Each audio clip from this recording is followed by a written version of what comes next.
Are you a sailor in search of a bounty? Boy, do I have the place for you. Here are 7 tips that'll help you conquer the 10 islands that make up Sailor's Bounty. Tip number 1. Sailor's Bounty is rocking 40 total supplies barrels, but are almost all underground or on the main island. The West Islands and East Islands each only have 2 barrels respectively. There are also only 4 spots that I saw gunpowder kegs consistently spawning in.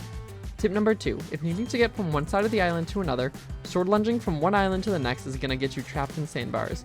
Instead, sword lunge to the outside of the islands where the water is a bit deeper, and park your boat by the middle of the island to cannon from one side to the other. Tip number 3, speaking of sandbars, it's difficult to get your boat through Sailor's Bounty, but it is possible. If wanting to throw off a chasing ship, the one and only route that I was able to get my boat over consistently with or without wind is marked on the map shown. You are going to get damaged, but it might just be worth it. Tip number 4. Sailor's Bounty only has 2 ammo crates, one of which is buried all the way in the Trapmaker's lair, so this island is not a double gunner's paradise. Tip number 5.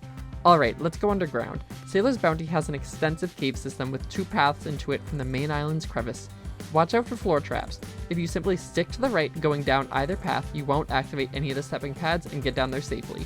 Tip number 6. The burying treasure mechanic may be dead, but if you are going to bury treasure, this is an awesome place to do it. You can bury treasure underground and around the traps, making the treasure very difficult to find and get to.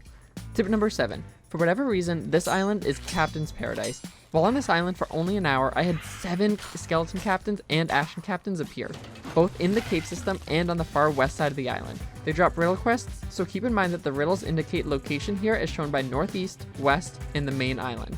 When it refers to darkness or covered, the answers are usually in the caves below the main island. Hopefully these tips can be put to use to help you maximize your time on and around Sailor's Bounty.